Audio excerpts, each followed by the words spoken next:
Oke, ketemu lagi dengan saya di podcast mahasiswa Posma di channel YouTube Universitas Buana Perjuangan Karawang.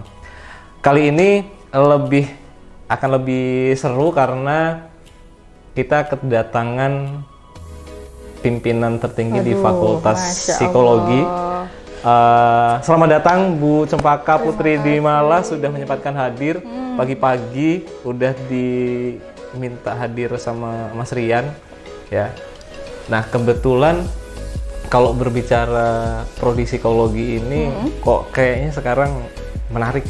Jadi saya agak lebih semangat gitu ngomongin masalah apa psikologi. Nih yang menariknya? Sekalian berobat. Bapak mau berobat? Berobat jalan maksudnya. Jadi karena sekarang ini kan ternyata prodi psikologi itu traffic pendaftaran mahasiswanya atau mahasiswa yang masuk ke prodi psikologi banyak Bu ya. Tapi sebelum nanti kita lebih jauh bahas masalah itu, saya pengen tahu dulu nih tentang prodi psikologi sendiri itu seperti apa. Oke, gitu. Hai, salam kenal. Sebelumnya perkenalkan, mungkin saya adalah salah satu dekan yang berarti ada cantik. Ada salah dua. Berarti saya Cempaka Putri Dimala. Saya alhamdulillah dipercaya di Universitas Buana Perjuangan Karawang itu menjadi fakultas pada 2019 dan kemudian saya dipercaya menjadi dekan pada periodisasi 2019-2022. Habis nih Pak. Dan kemudian mungkin kalau misalkan profil mengenai prodi psikologi sendiri itu adalah, pertama, prodi psikologi itu adalah prodi yang memang dasar ilmunya adalah mengenai ilmu perilaku, ilmu kejiwaan, relate dengan kesehatan mental. Dan juga di dalam prodi psikologi sendiri juga ada irisan kaitan dengan bidang keilmuan filsafat, kesehatan, tapi lebih kepada mentally. Lalu kemudian lebih kepada behavior atau perilaku. Dan kemudian prodi psikologi di Universitas Buana Perjuangan Karawang ini sudah ada dari semenjak Universitas Buana Perjuangan Karawang berdiri nih 2015 dan kemudian izin operasional 2014 ya, Oktober. Lalu kemudian 2015 itu prodi psikologi dengan Universitas Buana Perjuangan itu berdiri.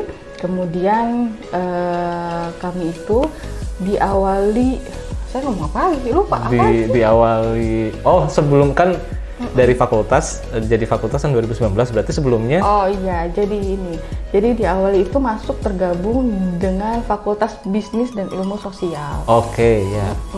Dan kemudian 2019 kita baru berdiri menjadi fakultas yang memang pada dasarnya setelah diuji sana sini melihat sana sini, ternyata memang penggabungan antara manajemen akuntansi dan juga hukum dengan psikologi di dalam Fakultas Ilmu Sosial, ilmu bisnis dan ilmu sosial itu dirasa perlu adanya pemisahan karena memang bidang ilmunya tadi irisannya tidak terlalu banyak beririsan. Kalaupun kita di link and match kan hanya dengan entrepreneurship. Gitu. Oke. Berarti prodi psikologi UPP Karawang itu 2015 masih tergabung di Fakultas Bisnis dan Ilmu Sosial. Betul. Kemudian 2019 berdiri sendiri. Betul. Oh, gitu. Iya. Kalau berbicara prodi psikologi dari 2015 sampai sekarang ya Bu ya. Sumber daya manusia atau tim pengajar itu sekarang sudah ada berapa Bu? Kalau tim sendiri kita ada 12 dosen tetap. 12. Awalnya 13 karena memang satu meninggal dunia karena sakit. Lalu kemudian sehingga kita jadi ada 12 tim. Dan dari itu jadi 80% dari kita adalah praktisi psikologi. Jadi mungkin tadi Pak Yudi menyinggung tentang berobat jalan, mungkin bisa jadi begitu ya Pak ya? Iya, bisa. bisa sering-sering main ke rumah psikologi ya. Oke. Kan begini Bu, dari 2015 saya juga tadi kan buka sedikit data penerimaan mahasiswa baru tadi seperti yang saya singgung di awal. Nah, ternyata trafficnya penerimaan mahasiswa baru, terutama di prodi psikologi itu bukan hampir ya, setiap tahun itu ada peningkatan, bahkan di 3 tahun terakhir mulai dari 2019, 20, 21 ini trafficnya itu tinggi banget tuh. Jadi yang tadinya itu manajemen teknik industri sekarang manajemen psikologi teknik industri. Jadi nggeser teknik industri di ranking kedua penerimaan mahasiswa baru terbanyak. Nah, apakah itu juga jadi salah satu kan isu yang sekarang kan kayak self healing, self reward, mental healthy. Jadi generasi sekarang kalau Ibu lihat ya, apakah sudah mulai aware ya Bu ya dengan masalah terutama mental healthy gitu? Iya, bisa jadi kita katakan itu adalah sebagai awareness mereka, kewaspadaan mereka terhadap diri mereka, dan kemudian isu-isu tentang mental health. Tapi di satu sisi juga mungkin mereka juga ada curious, rasa ingin tahu lebih dalam tentang ilmu perilaku, bagaimana orang begini, bagaimana orang begitu, bagaimana suatu kejadian fenomena dalam sosial itu bisa terjadi. Mungkin kebanyakan anak-anak sekarang karena lebih cenderung lebih mengamati dunia sosial ya, karena jadi mereka lebih concern, lebih tertarik untuk bisa apa sih sebenarnya ilmu psikologi itu gitu, supaya bisa menelaah lebih jauh, barangkali mungkin karena animonya lebih tinggi ke sana. Iya, makanya banyak ya itu trafficnya itu bukan lumayan ya, kalau saya lihat mulai dari sekian sampai terakhir itu sekitar 200. Iya, betul. 50 lebih ya kalau nggak salah. Awalnya kami buka 4 kelas. 4 kelas. Terus kemudian ada ada yang namanya seleksi alam, terus berkurang jadi 3 kelas. Lalu kemudian kesini-sini ketika kita sudah jadi fakultas berdiri dan mungkin banyak sekali diberikan sosialisasi bahwa ini ada psikologi nih di UBP gitu. Naik tajam itu sebenarnya ada seperti 2 koin, sisi dari koin itu kan ada 2 ya. Jadi satu sisi itu adalah kelebihan, satu sisi baru kita stres karena kita nyari SDM. Oh iya, benar.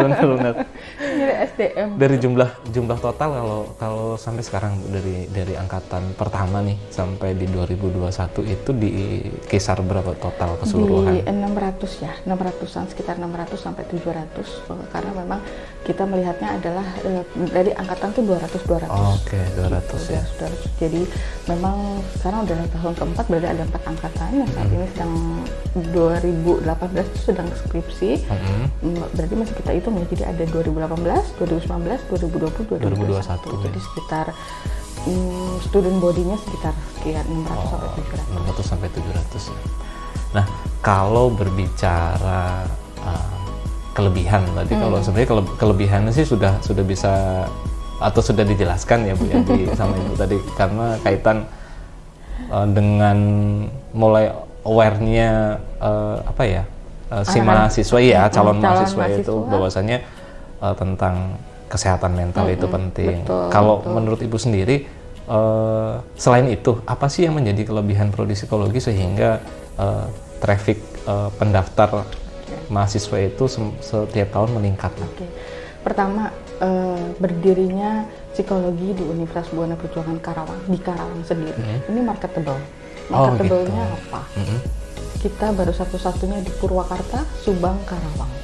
Satu-satunya prodi psikologi di Purwakarta, Subang, Karawang. Nah, itu yang harus diketahui sama teman-teman semua yang ada rencana untuk kuliah.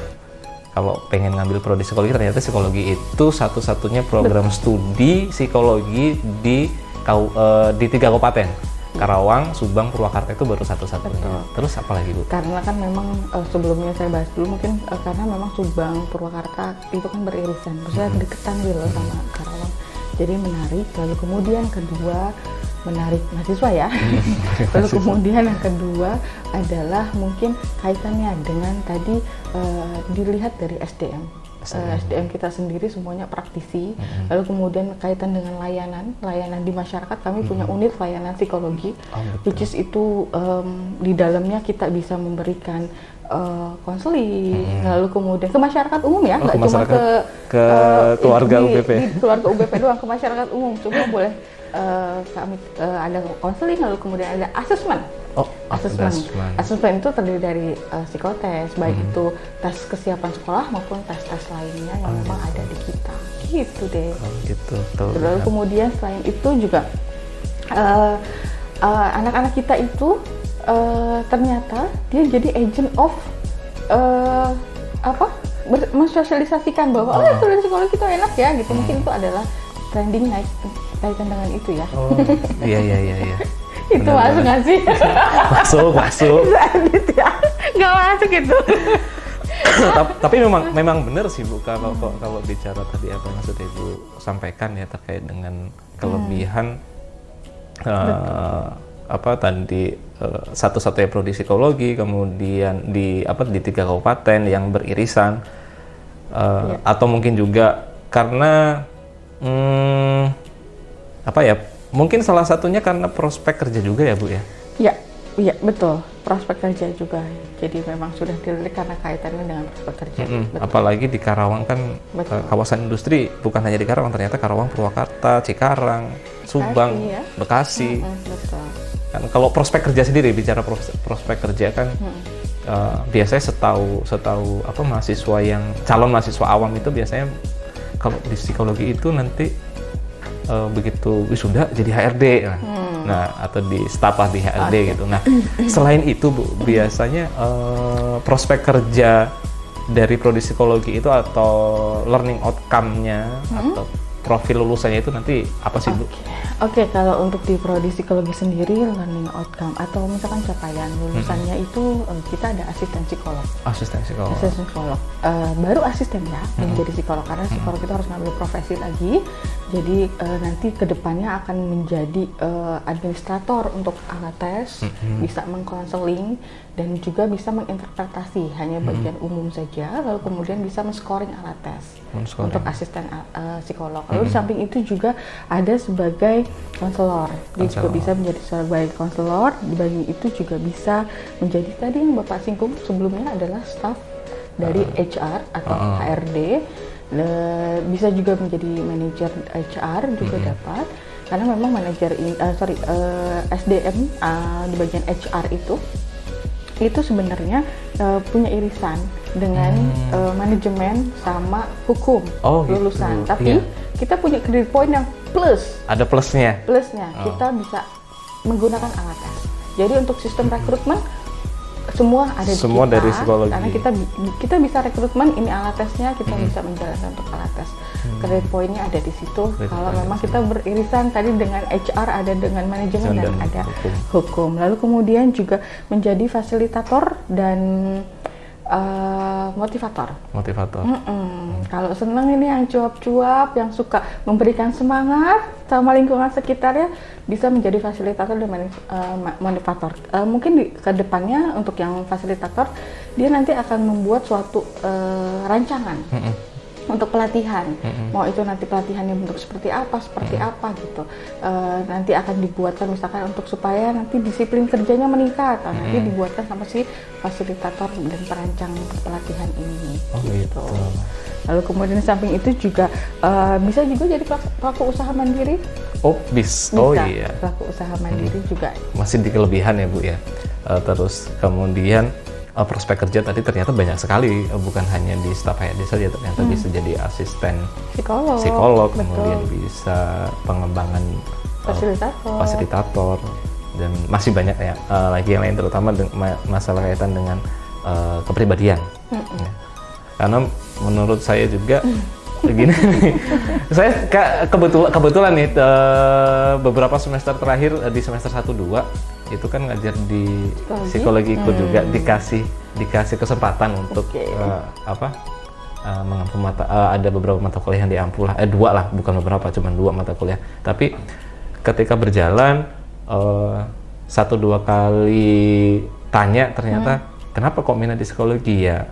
Menarik, satu memang tadi seperti yang Ibu sebutkan menarik, bahwasanya di psikologi itu pengen belajar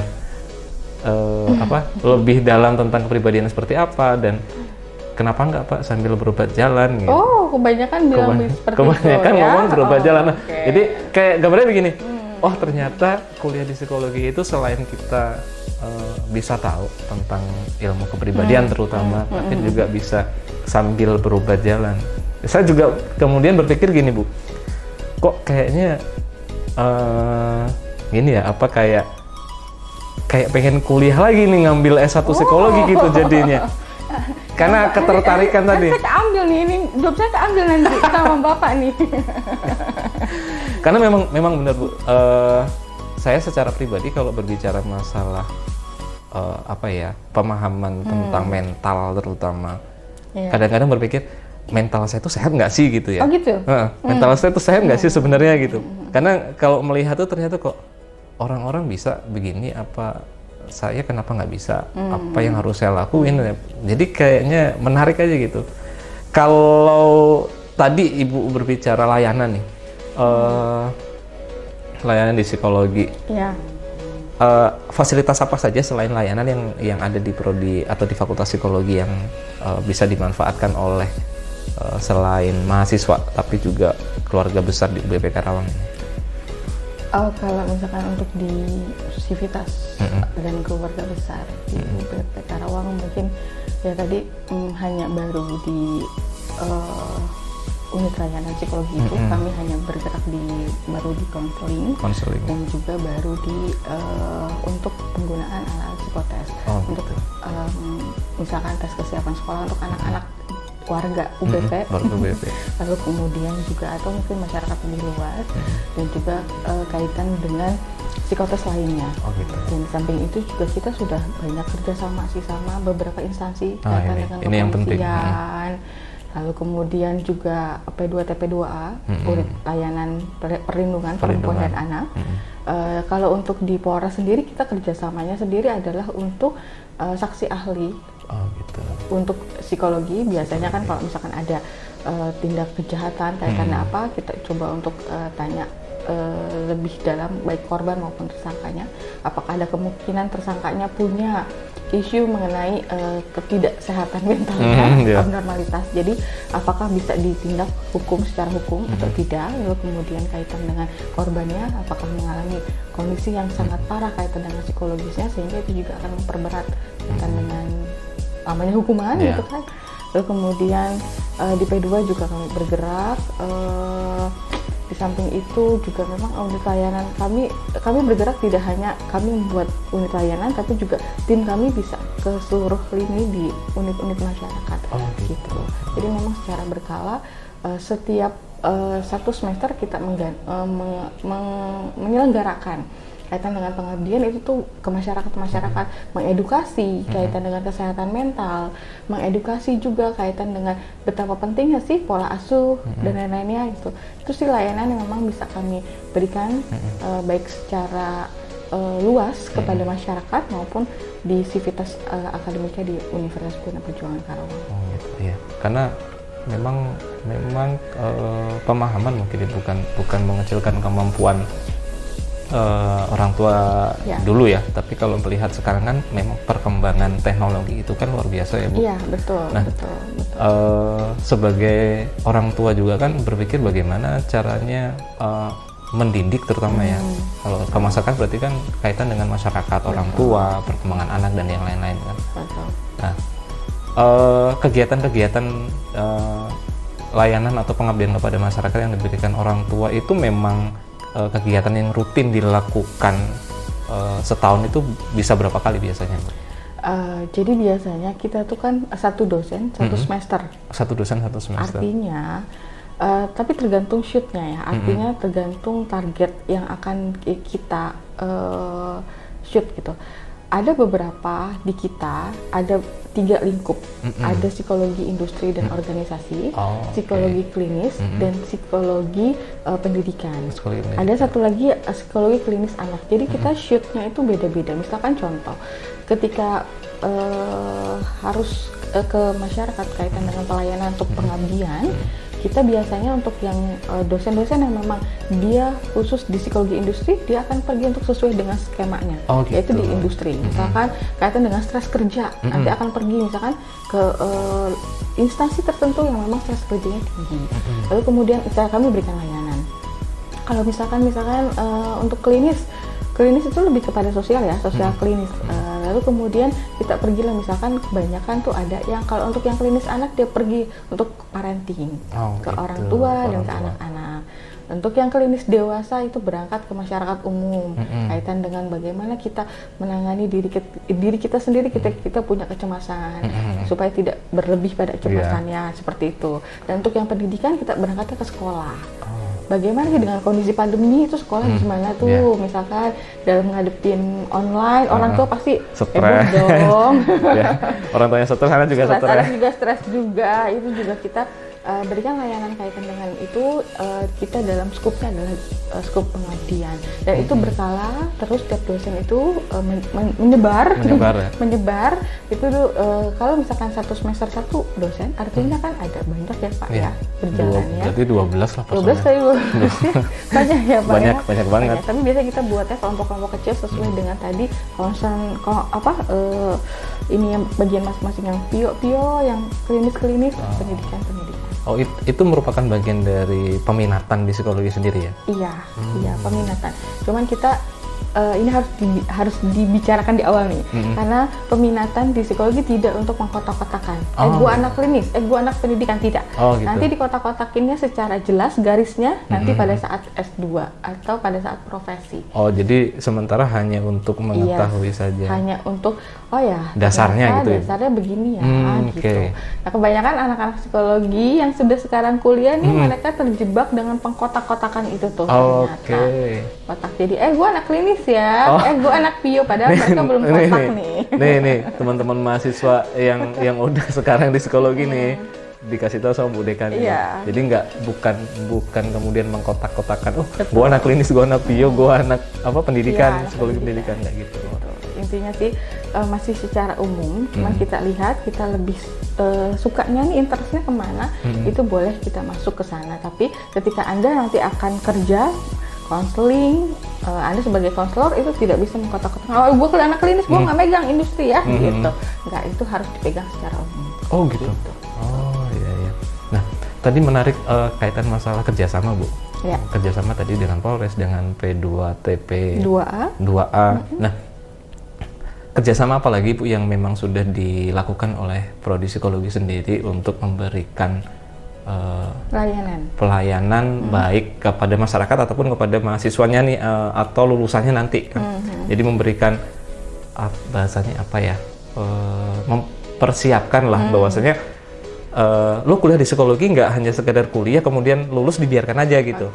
Jadi memberikan ruang untuk nanti begitu kamu lulus psikologi itu udah nyiapin loh, kita udah kerjasama dengan beberapa instansi segala macam. Jadi menyiapkan kaitan dengan tempat kerja, kerja sama tempat kerja atau magang seperti itu. Ya, kalau misalkan magang sendiri kita sudah banyak kerjasamanya Pak. Tapi kalau untuk prospek tempat kerja sendiri kita belum ada. Hanya saja beberapa instansi pada saat kemarin banyak yang meminta lulusannya untuk bergabung di instansi mereka. Salah satunya ada Alfamart. Alfamart, lalu kemudian PT XCD juga minta beberapa lulusannya. Dan untuk pemagangan kita juga banyak sih anak yang memang sedang kuliah di semester akhir itu diminta untuk magang. Salah satunya ada PT Peruri, lalu kemudian dari berbagai macam instansi sih kita diminta. Tapi alhamdulillah sih dari sekian lulusan kita review dari para pengguna lulusan itu tidak mengecewakan. Berarti memang begitu masuk ditempa sama SDM yang 80% praktisi, begitu lulus tidak mengecewakan gitu. Insya Allah tidak mengecewakan pengguna. Berbicara tadi banyak sekali sudah tentang kelebihan, tentang nilai plus dari psikologi. Kalau akreditasi sendiri, Bu? Oke. Kalau akreditasi sendiri, alhamdulillah 6 Oktober 2020 kita peringkatnya B di poin 331. 331 masih kurang dikit tuh 29 30 lah, kurang 30. Ya, untuk kepleset ke sana lumayan banyak effort ya Pak ya. Effortnya lumayan. Effortnya lumayan banget. Tapi dengan kondisi sekarang dengan perkembangan mulai aware-nya generasi sekarang tentang psikolog itu seperti apa. Nah, mungkin bisa lebih inilah dengan nanti bisa naik menjadi mungkin bukan AB lagi ya, lebih baik unggul lah. Insya Allah, amin. Apalagi kalau udah masuk ke unggul itu kayaknya udah nggak perlu psikologi, udah nggak perlu apa promosi lagi. Promosinya udah di mahasiswanya, di lulusannya. Iya. Jadi tangan-tangannya adalah di mahasiswanya. Tangan-tangannya di mahasiswa dan lulusan. Tapi mungkin ini ada sedikit pesan nih, bahwa memang S1 psikologi itu belum jadi psikolog. Jadi pemanggilannya jangan psikolog ya. Jadi psikologi pakai I di belakangnya. Oh, psikologi. Nanti kalau misalkan kita sudah masuk ke dalam S2 magister profesi, kita baru boleh menyematkan nama di belakang nama itu psikolog. Oh, gitu. Jadi emang agak beda, Pak. Agak beda ya. Jadi antara S1 psikologi dengan S2 nantinya akan jadi keluaran psikolog gitu. Nah, sekarang bilang, lu kan kuliahnya di psikolog. Pakai kolak-kolak. Kalau aku bro terus kolak gitu. Iya sih gitu. Nah, menariknya lagi tuh begini Bu. Tadi saya nyinggung masalah, saya sering ngobrol dengan teman-teman di psikologi, mahasiswa terutama ya, Ethan. Kadang begini, lu kan kuliah psikologi ya, lu kan harusnya kan bisa lebih paham masalah begini. Nah itu kalau Ibu nanggepinnya gimana Bu? Ya ini kita ngebahas tentang isu-isu psikologi ya. Isu-isu psikologi dan sekarang nanti sebelum ada yang lain-lain. Ya isu-isu di psikologi itu ada pertama. Ketika orang kuliah di psikologi, dia bilang kemudian, lu baca gue dong. Gitu tuh. Kebanyakan kayak gitu tuh. Baca gue dong, baca gue. Sebenarnya yang diinginkan oleh orang yang ketika bicara seperti itu atau masyarakat secara umum yang bicara mengenai lu baca gue adalah lebih kepada yang lebih tahu dirinya adalah dirinya, tapi dia hanya ingin mengetahui perspektif orang lain mengenai penilaian atas dirinya. Gitu, itu loh yang sebenarnya. Tapi jangan sampai terkecoh ya teman-teman nanti yang sudah masuk jadi mahasiswa psikologi dan juga yang akan masuk psikologi. Lagi-lagi untuk membaca orang itu tidak bisa membaca dengan begitu saja. Saya lihat Anda, saya nggak bisa langsung membaca, tapi semua harus melalui langkah-langkah. Ada yang namanya observasi, wawancara, psikotes. Semuanya itu harus dilalui sehingga kita bisa tahu mengenai karakteristik perilaku, karakteristik dari sifat dan kepribadian seperti apa, itu melalui proses itu. Jadi nggak cuman saya ngeliat Anda karena hidung Anda begini, nggak bisa gitu. Jadi semuanya harus melalui suatu langkah-langkah yang memang secara keilmuan itu harus ada. Nah kemudian kaitan dengan isu yang sekarang kekinian tentang psikologi adalah mengenai ketika kita kadang-kadang ya namanya kita terkungkung di dalam satu tempat karena memang pandemi ini kan kita mengharuskan kita stay at home, jaga jarak dan lain-lain. Itu tuh banyak sekali orang berselancar di dunia maya, comparing their life with my life, gitu, dengan saya dengan hidupnya, gitu. Kemudian dengan comparing itu akhirnya banyak sekali hal yang kemudian didapatkan istilah-istilah baru, kayak self healing, self reward, dan istilah-istilah lain yang sekarang kayak mengadopsi anak Jaksel ya. Which is better. Tapi kalau tadi saya ngomong juga kayak ada gitu. Tapi ada juga ternyata Ibu juga orang Jaksel ya. Suami saya anak Jaksel sebenarnya. Si Babang Tampan orang Jaksel ternyata. Anak Jaksel, saya anak Karawang asli. Nah, kalau dilihat tuh self healing, self reward dan lain-lain itu kayak macam sebenarnya salah kaprah kaitan dengan itu. Healing itu adalah kalimat dasarnya dari apa Pak? Nah ini saya nggak tahu. Itu adalah menyembuhkan. Berarti kan ada sesuatu hal yang sudah dalam kondisi yang memang butuh untuk diobati, sudah butuh untuk disembuhkan. Lagi-lagi dalam kondisi ini kita harus bijak nih menyikapi, nggak boleh sembarangan. Dan kebanyakan juga anak-anak sekarang sudah self diagnosa, udah diagnosa ini gua bipolar loh, tanpa tahu nih dia bipolar apaan gitu. Ini gue cemas, gue fobia. Nah harus diketahui dulu sebenarnya untuk berangkat mendiagnosa itu gitu. Dan kemudian kaitan dengan penggunaan hal lainnya yang memang beririsan dengan psikologi, dengan ilmu kita, itu juga harus hati-hati karena memang pada dasarnya akhirnya yang digunakan di masyarakat lari dari konsep yang sesungguhnya. Gitu. Jadi karena tadi ya Bu ya, pemahaman tentang self healing salah satu isu yang memang santer banget nih beberapa tahun terakhir, terutama pada masa pandemi ini. Yeah. Kan hampir rata-rata taunya kalau self healing itu gue butuh liburan, gue butuh ruang sendiri, gue butuh tempat untuk. Betul. Biasa kan, gue butuh healing nih, kan gitu. Healing nih. Gue stres, gue butuh healing, butuh jalan-jalan, butuh menyenangkan diri sendiri karena kayaknya tadi yang Ibu bilang kok kayaknya mental gue sakit ya, padahal nggak bisa secara langsung mendiagnosa ya Bu ya. Iya, nggak bisa langsung mendiagnosa karena kan healing itu kan menyembuhkan, harus ada sesuatu hal yang kayak memang berangkat dari titik minus nih kita berarti harus disembuhkan. Kondisinya memang kondisinya kasarnya gitu ya, secara ini adalah sakit dulu nih baru disembuhkan, begitu kan konsepnya. Yeah. Karena sekarang sudah langsung diagnosa nih, gue kayaknya lagi stres banget gitu, itu kayak ini. Nah seperti itu yang memang harus bijak loh, bijaksana kaitan dengan penggunaan istilah-istilah seperti itu, dan kemudian boleh reward diri sendiri karena sudah melakukan sesuatu, tapi jangan terlalu too much, jangan terlalu berlebihan gitu, karena memang pada dasarnya ya itu tadi kita akan kerugian di kemudian hari karena kita tidak punya saving. Oh ini kemana-mana ya Pak? Nggak apa-apa.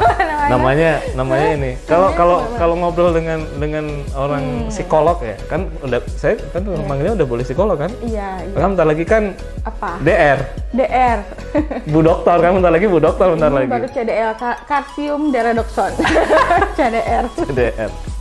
Gitu. Ya, berarti berangkat dari sesuatu yang memang sedang sakit, ya, perlu diobati. Tapi kan begini Bu, kebanyakan kebanyakan orang itu ketika dengar kata lu kayaknya perlu ke psikolog nih, nah itu kan mikir apa gue gila ya kan gitu. Kadang-kadang orang berpikir kayak gitu. Nah untuk menghilangkan mindset bahwasanya orang yang ke psikolog atau orang yang konseling ke seorang psikolog itu adalah bukan orang stres gitu, karena memang ada sesuatu hal yang perlu dicari tahu. Kita tuh sebenarnya sedang ada masalah apa, kita sedang sakit apa secara mental, supaya healingnya tadi, pengobatannya itu memang sesuai gitu, tepat. Nah itu gimana Bu untuk menghilangkan itu? Ya, stigma di masyarakat, nah, makanya kenapa ya sebenarnya saya balik lagi ke belakang. Makanya kenapa tuh di samping marketable mendirikan psikologi, Universitas Buana Perjuangan Karawang itu tepat mendirikan di Karawang karena memang pertama pemahaman mengenai kesehatan mental di sini rendah. Tolak ukurnya apa? Banyak sekali yang dipasung. Oh iya. Ya, banyak sekali orang-orang yang memang punya ketidaksehatan secara mental itu dipasung. Lalu kemudian kaitan dengan hal itu juga tadi larinya makna mengenai kalau ke psikolog, kalau ke psikiatris itu berarti saya gila. Nah lagi-lagi pertolongan dari seorang ahli inilah yang kemudian kita bisa dapat penanganan yang tepat. Nah itu. Jadi tidak berlarut. Contoh salah satunya, ketika ada diagnosa, salah satu diagnosa ya, misalkan contohnya adalah skizofrenia. Ketika seseorang itu dinyatakan skizofrenia harus memenuhi beberapa hal yang memang secara ahli, oh ya ini baru tegak diagnosa yang bersangkutan itu ada skizofrenia. Salah satunya adalah sudah berjalannya gejala-gejala itu selama 6 bulan. Kalau selama belum 6 bulan itu kan masih bisa ditangani. Gitu. Nah dengan kondisi itulah makanya butuh bantuan cepat kaitan dengan itu, karena memang pada dasarnya itu masih bisa ditolong loh sebelum pada waktu tertentu yang kemudian akhirnya diagnosa gitu. Itu satu hal yang memang menjadi PR buat kita di psikologi sendiri dan kemudian mahasiswanya jadi agent of change untuk agen perubahan, untuk supaya masyarakat di Karawang tuh tahu, paham mengenai apa sih itu tentang psikologi, bagaimana pengobatannya, bagaimana penyakit ini gejalanya apa saja, itu yang perlu dipahami bersama. Iya. Gitu. Oke, berarti memang nggak sembarangan ya Bu ya. Betul. Jadi nggak bisa kemudian gue ke psikolog nih, gue pengen konseling kayaknya ada sesuatu. Lu stres ya, lu gila ya, lu gila ya. Gila ya. Nah, bicara tadi self healing sudah, self reward juga memberikan apa ya? Iya. Penghargaan atas kepada diri sendiri. Nah, sekarang bicara tadi yang sudah sering Ibu sebutkan, mental healthy. Nah, mental healthy itu makna yang sesungguhnya mental healthy itu gimana sih, Bu? Sebenarnya pemaknaan mengenai mental health itu atau kesehatan mental itu adalah berangkat dari seperti kita, layaknya kita kondisi fisik. Kita menyatakan sehat dan kondisi apa sih? Tidak ada rasa nyeri, tidak ada rasa sakit yang dirasakan. Begitupun kondisi ketika kita mengadopsi kalimat sehat secara fisik ke dalam sehat secara psikologis. Kita tidak ada perasaan yang memang mengganggu, tidak ada kondisi-kondisi hal yang memang istilahnya mengganggu daily life, daily living, tidak mengganggu kegiatan kita selama hari-hari, itu tidak terganggu. Nah, seperti itulah yang kemudian kita bisa mengatakan bahwa secara singkat ya Pak ya, bahwa kita bisa mengatakan kita sehat mental. Sekarang Bapak sehat mental nggak? Kadang-kadang suka overthinking kan Bapak? Banget. Kalau bicara overthinking, kalau overthinking kan, apakah orang yang overthinking itu tidak sehat mental? Tidak sehat mental. Oke, balik lagi. Ini tidak, orang yang overthinking tidak sehat mental itu berangkatnya dari apa? Dari sesuatu hal yang memang berangkat cemas. Cemas akan sesuatu hal. Anda mencoba untuk memprediksi nanti ke depan akan begini gimana ya? Kalau begini gimana ya? Karena kecemasan berangkat. Kondisi-kondisi itu perlu kita tangani nih Pak. Bukan berarti Bapak tidak sehat mental ya. Artinya kondisi itu harus ditangani. Artinya nanti kalau misalkan kondisi ini tidak tertangani dengan baik ya tadi nanti mungkin akan mempengaruhi kondisi-kondisi mental kita. Kita jadi kepikiran, kondisi pekerjaan juga jadi terganggu, kondisi keseharian juga yang jadi terganggu. Ini yang memerlukan kondisi yang memang Anda harus tahu nih bahwa ini saya harus stop. Saya harus stop untuk berpikir terlalu jauh bahwasanya ini will be okay, semua akan baik, semua akan. Karena overthinking itu akan melead Anda loh pada pemikiran-pemikiran buruk dan akan menjadi perilakunya juga akan menjadi cemas berlebihan. Oh, jadi overthinking berangkat dari sebuah kecemasan. Kecemasan nanti ke depan akan gimana?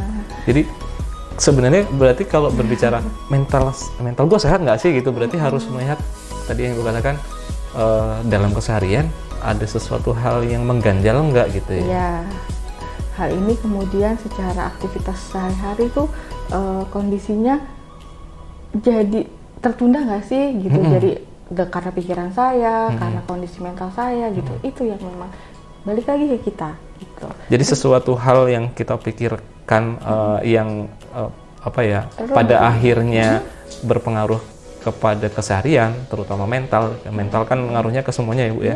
Kan dari pikiran itu ngaruhnya ke seluruh badan, jadi nggak sehat mental akhirnya nggak sehat secara fisik. Nah, biasanya juga mental gue nggak kayaknya kok mental gue nggak sehat ya, agak terganggu ya. Gue butuh healing nih kan gitu. Jadi antara bahasa yang satu dengan bahasa yang lain, terutama itu tadi media sosial kan banyak bahasa-bahasa baru tadi yang seperti Ibu sebutkan. Nah, antara bahasa yang satu dengan bahasa yang lain kayak sama banyak pengguna media sosial itu disambung-sambungin gitu. Antara mental healthy, self healing, self reward dan yang lain sebagainya. Betul disambung-sambungin dia sih sebenarnya.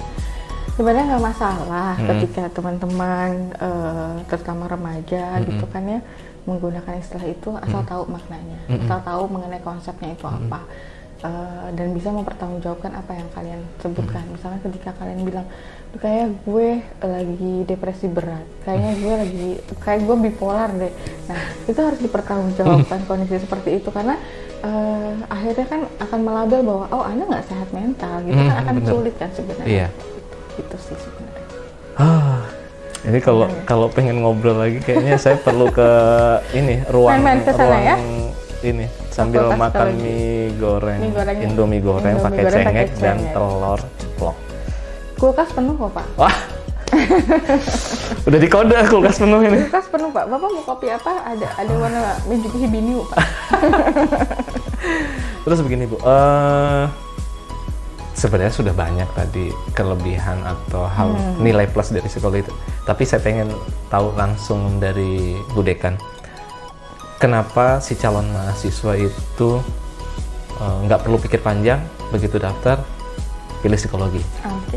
Pertama, Anda punya interest terhadap hal yang memang kaitan dengan sosial. Oke. Oke. Kedua, jangan bilang Anda lari ke psikologi karena nggak ada hitungan. Dari semester 1 sampai 8 itu hitungan. Statistik ada, Cin.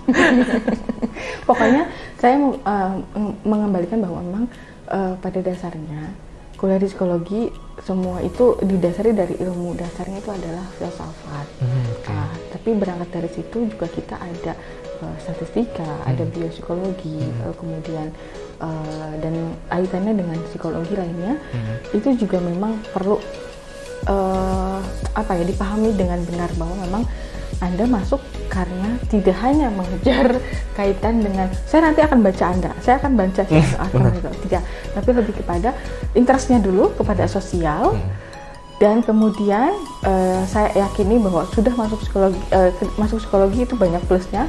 Pertama adalah kaitan dengan Anda bisa tahu mengenai karakteristik bagaimana orang bisa begini, begitu, maka kemudian Anda bisa menelaah. Tapi tidak bermaksud untuk membaca karakter, membaca kemudian pribadi. Yang kedua, di Fakultas Psikologi Anda dapat mengenal mengenai alat tes, mulai dari alat tes mengenai intelijensi, mengenai kepribadian, dan juga ada kepribadian itu ada dua, ada inventory sama proyeksi.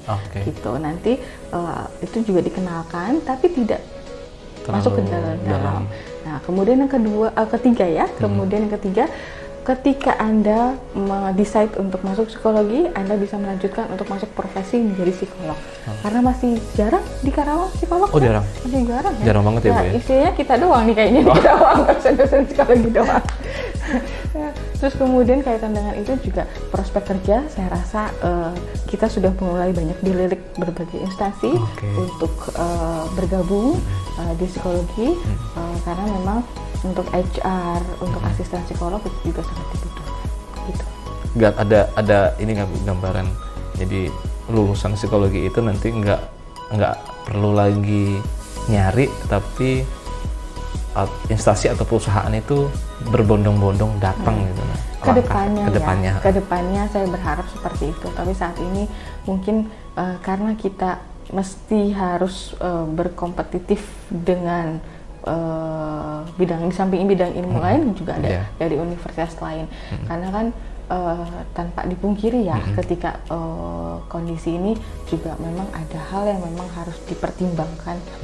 Gue tuh mau ngomongin itu loh. Ini aja dikasih. Gue mau ngomongin ini loh. UBP itu apa sih gitu kan?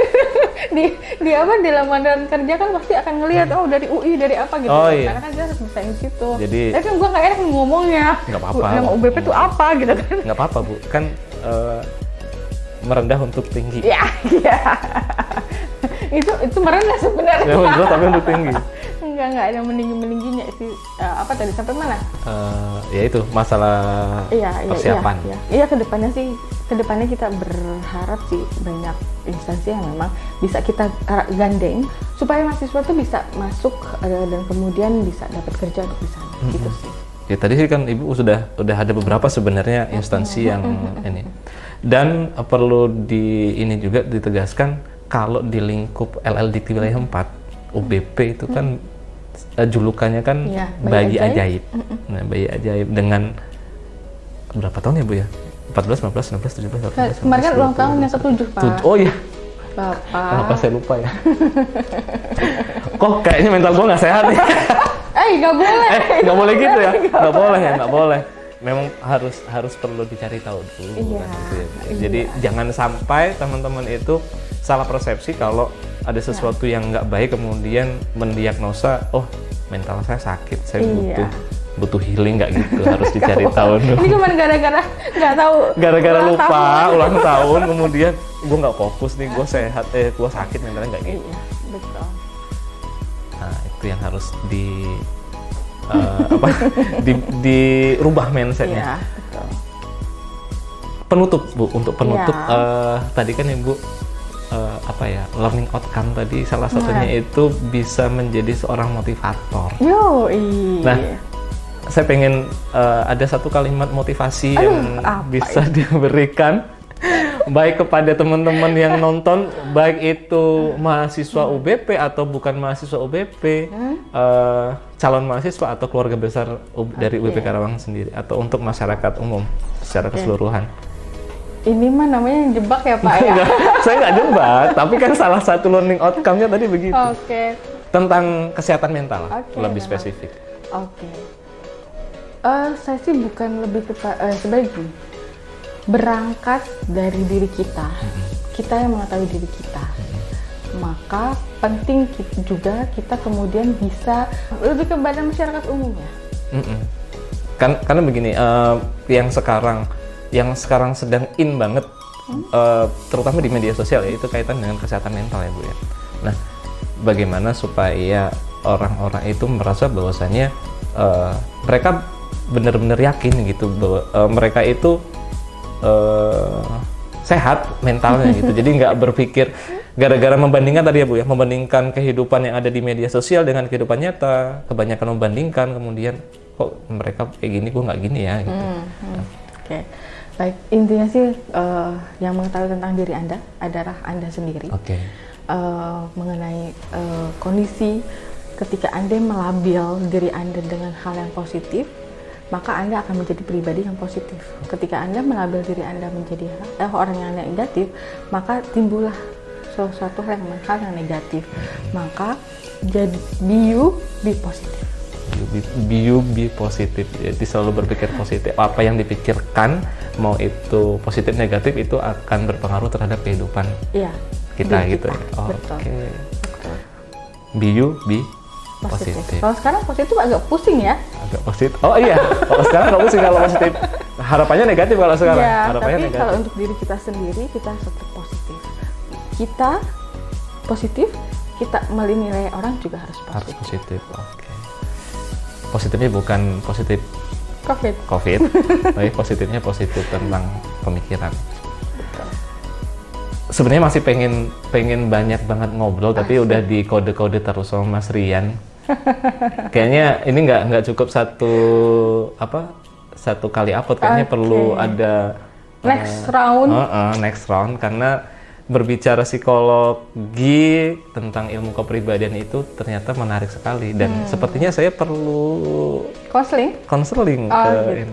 Boleh dipilih Pak, nanti konselornya mau siapa ya? Kayaknya sama nggak sama Pak Marhisar kayaknya. Dia bukan psikolog. Bukan ya. Oke. Baik Bu, terima kasih banyak atas waktunya, atas obrolannya, atas sharingnya sambil berobat jalan ya Mas Rian. Ya walaupun nggak ini, tapi luar biasa obrolan kita kali ini dengan Bu Cempaka Putri Dimala. Sekali lagi beliau adalah dekan dari Fakultas Psikologi, Prodi Psikologi di Universitas Guna Perjuangan Karawang. Banyak sekali tadi nilai-nilai yang sudah bisa kita ambil dari apa yang sudah disampaikan oleh Bu Cempaka, terutama mulai dari perkenalan prodinya, prodi psikologi sendiri, kemudian kelebihannya apa saja tadi juga sudah disampaikan, sampai kita membahas tentang isu-isu yang lagi tren kaitan dengan self healing, reward, kemudian mental health. Oke, terima kasih teman-teman yang sudah nonton. Tapi ada akun media sosial Bu untuk fakultas dan prodi? Ada Fakultas Psikologi. Nanti di sini ya, di bawah sini. Tapi untuk akun Instagram Ibu sendiri ada kan? Atau enggak? Saya tanya dulu, boleh nggak untuk di-upload? Dimasukkan? Sebenarnya saya kunci. Kenapa? Sometimes untuk meluapkan diri menjadi Mimi, saya butuh menguncinya. Oke, baik, nanti akan ada di sini ya Mas Tian untuk akun Instagram dari Fakultas Psikologi sendiri dan beberapa media sosial konseling ada ya Bu yang konseling itu ya. Oke, baik, terima kasih sekali lagi Bu Cempaka atas waktunya. Semoga lain waktu kita bisa diundang lagi ya dan nggak sibuk-sibuk banget lah Bu Aduh, Cempaka, karena Masya Allah. kesibukan Bu Cempaka ini kemana-mana, jarang di kampus. Oh gitu. Terima kasih untuk teman-teman yang sudah nonton. Sampai ketemu di Posma berikutnya dengan bintang tamu yang tidak kalah menarik.